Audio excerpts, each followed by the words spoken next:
wabarakatuh.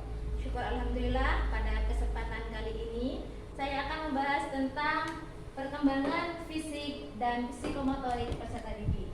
Di mana pembahasannya pada kali ini yaitu tentang pengertian perkembangan fisik dan psikomotorik peserta didik. Kemudian yang kedua kita akan membahas tentang karakteristik perkembangan fisik dan psikomotorik peserta didik.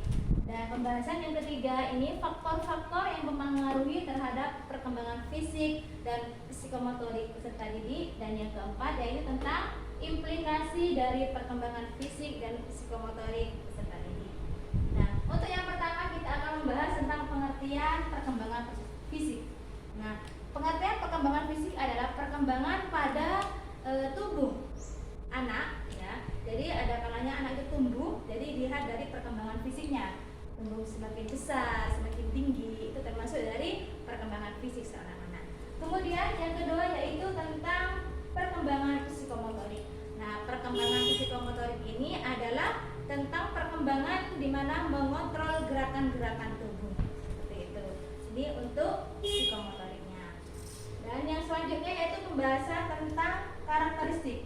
Karakteristik di sini untuk perkembangannya yaitu ada kalanya karakteristik secara fisik, kemudian karakteristik perkembangan secara psikomotorik.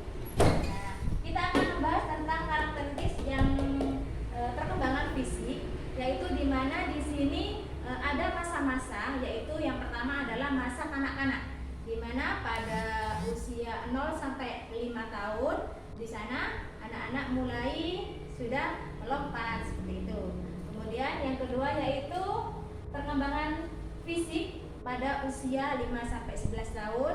Kemudian ada juga perkembangan fisik pada usia 8 sampai 9 tahun, perkembangan fisik pada usia 10 sampai 11 tahun, perkembangan fisik pada masa remaja, dan yang terakhir adalah perkembangan fisik pada masa dewasa.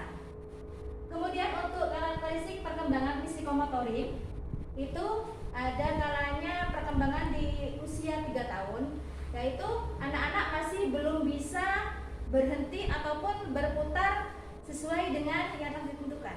Kemudian untuk yang selanjutnya yaitu ketika sudah usia 4 tahun. Nah, 4 tahun ini anak-anak sudah mulai lebih efektif dan bisa mengontrol terhadap gerakan.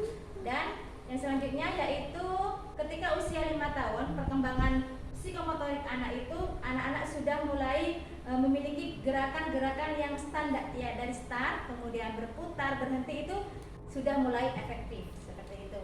Dan untuk yang selanjutnya yaitu usia 6 sampai 12 tahun, yaitu anak-anak sudah mulai bisa mandiri, ya, seperti halnya mandi sendiri, makan sendiri, bisa ini ya, secara mandiri lah seperti itu. Kemudian juga pada usia ini secara psikomotorik 6 sampai 12 tahun itu anak sudah bisa dalam keterampilan menolong orang lain. Jadi anak-anak sudah bisa membersihkan tempat tidur, sudah bisa menyapu, seperti itu nih. Kemudian yang keterampilan selanjutnya di usia 6 sampai 12 tahun ini adalah keterampilan sekolah, di mana anak-anak sudah bisa mulai menulis, membaca dan lain sebagainya.